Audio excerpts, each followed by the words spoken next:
दोस्तों, दुबई एक ऐसा शहर जिसका नाम सुनते ही हमारे मन में वहां की गगनचुंबी इमारतें और वहां का लग्जरी लाइफस्टाइल आने लगता है। दुबई आज एक ऐसा शहर बन चुका है जहां पर जाकर बसना आज हर इंसान का सपना बन चुका है। यहाँ की पुलिस भी लैम्बोर्गिनी और फरारी जैसी कार्स यूज करती है। लेकिन दोस्तों, सोचने वाली बात तो यह है कि जो देश साल 1960 तक केवल एक बंजर रेगिस्तान हुआ करता था, जहां एक समय में केवल रेत ही रेत हुआ करते थे, वहां पर आज आसमान को चीरती हुई ऊंची ऊंची बिल्डिंग्स मौजूद हैं, जहां पर ठीक से खेती भी नहीं हो सकते थे। उस शहर में ऊंची ऊंची इमारतें मौजूद हैं, जहां पर इंसान का चलना भी मुश्किल हुआ करता था। आज वहां की सड़कों पर एक से बढ़कर एक लग्जरी कार्स दिखाई देती हैं। दोस्तों, दुबई एक ऐसा शहर है जहां पालतू जानवर के तौर पर लोग कुत्ते बिल्ली को नहीं बल्कि शेर और लेपर्ड को पालना पसंद करते हैं। दोस्तों, एक समय था जब दुबई के पास खुद का पीने का पानी भी नहीं हुआ करता था। उसके बाद भी दुबई आज वर्ल्ड की सबसे डेवलप्ड सिटीज में से एक कैसे बन गया, और इसके पास आखिर इतना पैसा कहां से आया? आप में से बहुत से लोगों का मानना है कि वहां पर तेल के बहुत से भंडार हैं, जिसकी वजह से दुबई आज इतना अमीर है।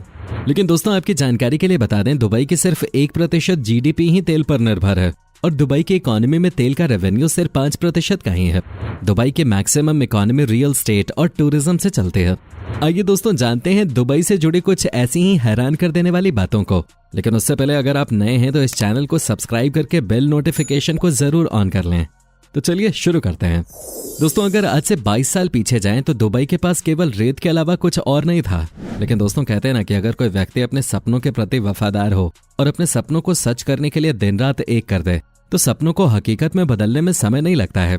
दोस्तों, एक ऐसे ही शख्स हैं दुबई के प्रेसिडेंट शेख मोहम्मद बिन रशीद, जिन्होंने दुबई को आज रेत के मैदान से सीधा गगनचुंबी इमारतों में बदल दिया है, जहां जाना आज लगभग हर इंसान का सपना है। दोस्तों, अगर आप दुबई के इस ट्रांसफॉर्मेशन के बारे में सही से जानना चाहते हैं तो आपको आज से लगभग 56 साल पीछे यानी कि 1966 में जाना होगा, जब दुबई के फतेह नाम की जगह पे तेल की खोज की गई थी। जिसके ठीक 3 साल बाद 1969 में दुबई ने तेल का निर्यात शुरू कर दिया था और दुबई ने पहली बार में ही 1,80,000 बैरल तेल का निर्यात किया। और साल 1971 में दुबई यूएई यानी यूनाइटेड अरब एमिरेट्स का हिस्सा बन गया। साल 1999 में दुबई की गवर्नमेंट कंपनी ENOC यानी एमिरेट्स नेशनल ऑयल कंपनी ने अपनी पहली रिफाइनरी खोली।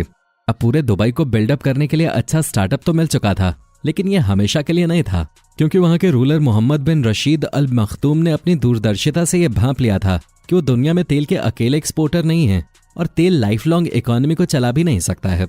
इसलिए उन्होंने दुबई को टूरिस्ट हब बनाने के बारे में सोचा। लेकिन इतने बड़े रेगिस्तान में जहां पर ठीक से सीधी एक दीवार भी खड़ी नहीं हो सकते थे, ऐसे रेगिस्तान में कुछ भी बनाना लगभग नामुमकिन था। लेकिन दोस्तों, शेख रशीद वो इंसान हैं जिनको नामुमकिन शब्द अच्छा नहीं लगता।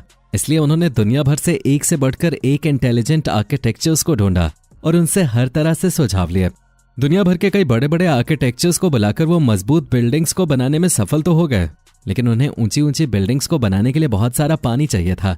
लेकिन दुबई तो एकदम सूखा था, जिसके लिए कुछ इंटेलिजेंट आर्किटेक्चर्स ने उन्हें बताया कि पानी अभी भी रेत के कई किलोमीटर नीचे दबा हुआ है, जिसे निकालने में बहुत खतरा है और ऐसा करना लगभग असंभव भी है। लेकिन मोहम्मद बिन रशीद तो वो इंसान थे जिन्हें असंभव शब्द से ही नफरत थी। जिसके बाद शेख ने इस काम के लिए एक नई टीम बनाई और उनको जमीन के कई किलोमीटर नीचे तक पानी ढूंढने का काम सौंप दिया। उन्होंने एडवांस टेक्नोलॉजी की मदद से उस पानी को ढूंढ निकाला। दोस्तों, शेख रशीद जानते थे कि उनके पास पैसा और पावर दोनों है, बस उनको दुबई को नई ऊंचाइयों तक पहुंचाने के लिए दुनिया के बेहतरीन और शार्प माइंडेड इंजीनियर्स को हायर करना होगा। दोस्तों, शेख रशीद ने जिस हिसाब से कल्पना की थी, उस हिसाब से उन्होंने काम करवाना शुरू किया। जिसके बाद उन्होंने एक ऑयल बेस्ड इकोनॉमी को एक टूरिस्ट बेस्ड इकोनॉमी में बदल दिया। शेख रशीद का यह मानना था कि दुबई में जो भी बनेगा वो पूरी दुनिया में एकमात्र होगा। ऐसा करने से उनका उद्देश्य सिर्फ ये था कि वो चाहते थे कि पूरी दुनिया से लोग दुबई में उन इमारतों और उन जगहों पे घूमने आए, जिसके चलते उन्होंने कच्ची जमीन पर दुनिया की सबसे ऊंची इमारत बुर्ज खलीफा को बना डाला। इसी के साथ इन्होंने दुनिया का एकमात्र 7 स्टार सर्टिफाइड होटल भी बना डाला, जो कि दुनिया का तीसरा सबसे ऊंचा होटल है। दोस्तों, दुनिया की सबसे ऊंची इमारत बुर्ज खलीफा, जो कि आज पूरे दुबई की शान बढ़ाती है। इस गगनचुंबी इमारत का नाम पहले बुर्ज दुबई था, लेकिन बाद में दुबई के प्रेसिडेंट खलीफा बिन जायद अल नयान के सम्मान में इसका नाम बुर्ज खलीफा रख दिया गया। दोस्तों, इससे ही जुड़े और भी कई हैरत अंगेज किस्से हैं जो शायद आप नहीं जानते हैं। इस गगनचुंबी इमारत में 164 फ्लोर्स हैं। इस आलीशान इमारत की लंबाई लगभग 800 मीटर है। यह इमारत इतनी ऊंची है कि इसे हम 90 किलोमीटर दूर से भी देख सकते हैं। दोस्तों, बुर्ज खलीफा में 24 कैरेट गोल्ड का इंटीरियर है। इस बेशकीमती इमारत के पास आज 14 वर्ल्ड रिकॉर्ड्स हैं, जिसमें दुनिया का सबसे ऊंचा रेस्टोरेंट, दुनिया की सबसे ऊंची लिफ्ट और दुनिया का सबसे ऊंचा स्विमिंग पूल होने जैसे बहुत से रिकॉर्ड्स इस इमारत के नाम शामिल हैं। दोस्तों, दुबई मरुस्थल यानी कि रेगिस्तानी एरिया में बसा है, लेकिन फिर भी दुबई मॉल में इंडोर स्नो स्कीइंग का आनंद उठाया जा सकता है। दोस्तों, आपकी जानकारी के लिए बता दें, डिज्नीलैंड जो कि अमेरिका में है, एक बार शेख राशिद ने कहा ऐसा डिज्नीलैंड हमारे देश में भी होना चाहिए जो दुनिया का सबसे बड़ा डिज्नीलैंड हो। फिर क्या था, इसके बाद उन्होंने समुद्र के बीचों बीच दुनिया का सबसे बड़ा मैनमेड आइलैंड बना दिया जो आज पाम जुमेरा के नाम से पूरी दुनिया में जाना जाता है। यहाँ हर रोज 2 लाख लोग घूमने आते हैं। इसकी आकृति एक पाम ट्री की तरह है, जहाँ रेस्टोरेंट, घर और होटल के साथ साथ कई ऊंची इमारतें भी शामिल हैं जो इस आइलैंड को और भी ज्यादा खूबसूरत बनाती हैं। दोस्तों, आप शायद नहीं जानते होंगे कि 34 लाख की आबादी वाले इस शहर में दुबई के मूल निवासियों की संख्या केवल 17% है। बाकी की जनसंख्या यहाँ भारत, पाकिस्तान, नेपाल, बांग्लादेश और फिलीपींस जैसे देशों से आए लोगों की है। दुबई में सोने का व्यापार बहुत बड़ी मात्रा में किया जाता है क्योंकि दुबई के लोग सोने के बहुत ज्यादा शौकीन होते हैं। इसलिए इस शहर में कुछ ऐसे एटीएम भी हैं जो सोने के सिक्के निकालते हैं। यहाँ पर आप पैसा डालेंगे तो भारत में जैसे किसी एटीएम मशीन से कैश बाहर आता है, वैसे ही इन मशीन से गोल्ड बाहर आएगा। दोस्तों, दुबई को सोने का शहर यानी कि सिटी ऑफ गोल्ड भी कहा जाता है। यहाँ सोने का व्यापार बहुत बड़े पैमाने पर किया जाता है। यहाँ लगभग 400 से ज्यादा गोल्ड की शॉप्स हैं और इन शॉप्स में हर वक्त 10 टन सोने का स्टॉक मौजूद होता है। वर्ष 2013 में विश्व में सोने के कुल व्यापार का 40% व्यापार सिर्फ दुबई में ही हुआ था। उस वर्ष बिके सोने को अगर हाथियों से तौला जाए तो वो 396 हाथियों के वजन के बराबर होगा। दोस्तों, दुबई में मिरेकल गार्डन दुनिया का सबसे बड़ा फूलों का बगीचा है। दुनिया भर में दुबई एकमात्र ऐसा शहर है जहां के लोगों को इनकम टैक्स नहीं भरना पड़ता। दोस्तों, दुबई में under water hotel, under water bridge और अंडर वाटर टेनिस कोर्ट भी मौजूद है। दोस्तों, दुबई में या तो दुनिया की सबसे बेहतर चीज मौजूद है या तो कोई ना कोई बेहतर चीज वहां बनाई जा रही है। यहाँ ऊंची ऊंची इमारतों को बनाने का काम कभी रुकता ही नहीं है। इसके लिए यहाँ कई ऊंची ऊंची क्रेनों की जरूरत होती है, जिस वजह से दुबई को सिटी ऑफ क्रेन्स भी कहा जाता है क्योंकि दुनिया की 27% क्रेन्स सिर्फ दुबई में ही मौजूद हैं। दोस्तों, दुबई में सबसे पहले 2009 में ऑटोमेटेड मेट्रो ट्रेन चलाई गई थी जो 74.6 किलोमीटर की दूरी तय करती है।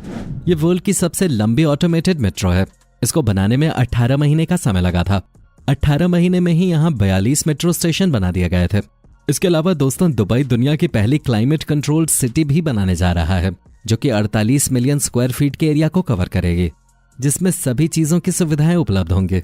अब दोस्तों, दुबई की बात हो रही है तो वहां की पुलिस कैसे पीछे रह सकती है। वहां की पुलिस की सबसे बड़ी खासियत है उनके पास मौजूद कार्स। दुबई की पुलिस कई बार आपको लैम्बोर्गिनी, एस्टन मार्टिन और फरारी जैसी सुपर कार्स में भी घूमती हुई दिख जाएगी, जिनकी नॉर्मल स्पीड ही 140 किलोमीटर प्रति घंटा होती है। दोस्तों, अब जब बात पुलिस की आई गई है तो आपको ये भी बता दूं कि दुबई का क्राइम रेट 0% है, जिसकी वजह से दुबई को दुनिया के सबसे सुरक्षित शहर के रूप में भी गिना जाता है। दोस्तों, अगर आप अल्कोहल पीते हैं और आप दुबई जा रहे हैं तो आपको शायद पता होना चाहिए कि दुबई में आप होटल में अपने साथ अल्कोहल रखना चाहते हैं तो उसके लिए आपको एक लाइसेंस बनवाना पड़ता है। बिना लाइसेंस के आप अपने साथ होटल में अल्कोहल नहीं रख सकते हैं और न ही उसका सेवन कर सकते हैं। अगर आप ऐसा करते हैं तो ये वहाँ गैर कानूनी माना जाता है। दोस्तों, जैसा शेख मोहम्मद बिन रशीद ने सोचा था वैसा ही उन्होंने अपने देश को बना भी दिया है। वैसे दोस्तों, इससे हमें एक बात पता चलती है कि अगर आपके सपनों में जान है तो कभी कोई भी चीज आपके लिए नामुमकिन नहीं हो सकती। तो दोस्तों, आज की वीडियो में सिर्फ इतना ही। हम उम्मीद करते हैं दुबई पे हमारी ये पेशकश आपको पसंद आई होगी। आप इसे लाइक करके अपने दोस्तों के साथ जरूर शेयर करेंगे और ऐसी ही और वीडियोस के लिए इस चैनल को सब्सक्राइब करके बेल नोटिफिकेशन को भी जरूर ऑन करेंगे। धन्यवाद।